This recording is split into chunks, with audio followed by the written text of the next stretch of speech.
Have you ever heard of the Cold War? It might sound like a conflict fought in the freezing Arctic, but it was actually one of the most tense and defining periods of the 20th century. Lasting from 1947 all the way to 1991, this wasn't a war of direct battles between the main players. Instead, it was a long, frosty standoff between the world's two superpowers, the United States and the Soviet Union. So, what was it all about? Let's dive in. After World War II, the world was left with these two giants, each with a completely different vision for the future. The US, a champion democracy and capitalism, believing in individual freedoms and free markets. On the other side, the Soviet Union, or USSR, was built on communism, advocating for a state-controlled economy and society. These weren't just political disagreements. They were fundamentally opposed ideologies. Both sides believed their way was the only right way, and they were determined to spread their influence across the globe. This ideological clash created what was famously called the Iron Curtain, a term coined by Winston Churchill. It described the division of Europe into two separate spheres of influence. To the west, you had countries aligned with the United States, forming the NATO alliance. To the east, you had nations under the Soviet Union's control, which formed the Warsaw Pact. Germany itself was split right down the middle, with the Berlin Wall becoming the most potent symbol of this global divide. It was a world split in two, with each side watching the other's every move. Now let's talk about the scariest part, the nuclear arms race. Both the US and the USSR developed thousands of nuclear weapons, each capable of unimaginable destruction.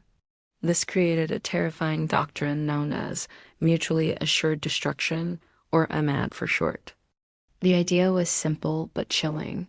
If one side launched a nuclear attack, the other would retaliate with equal force, leading to the complete annihilation of both countries and possibly the world. This constant threat of nuclear war hung over everyone's heads for decades, making it a truly Cold War fought with tension and fear rather than direct combat.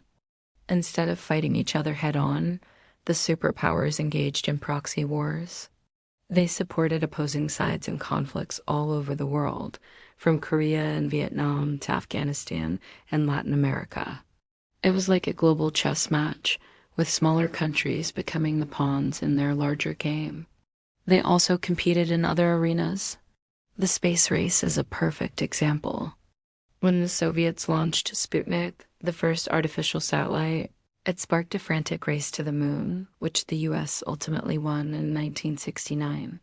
This wasn't just about science. It was about proving which system was superior. So how did it all end? By the late 1980s, the Soviet Union was facing severe economic problems. The immense cost of the arms race and supporting its allies had taken a heavy toll. New Soviet leader Mikhail Gorbachev introduced policies of glasnost, or openness, and perestroika, or restructuring, to reform the system. But these reforms unleashed forces that couldn't be controlled. Pro-democracy movements swept across Eastern Europe. In 1989, the Berlin Wall, that great symbol of division, came crashing down. One by one, communist regimes collapsed. Finally, in 1991, the Soviet Union itself dissolved, officially ending the Cold War. The end of the Cold War reshaped the entire world order, leaving the United States as the sole superpower and ushering in a new era of global politics. It's a complex and fascinating story of ideology, technology, and brinkmanship that continues to influence our world today.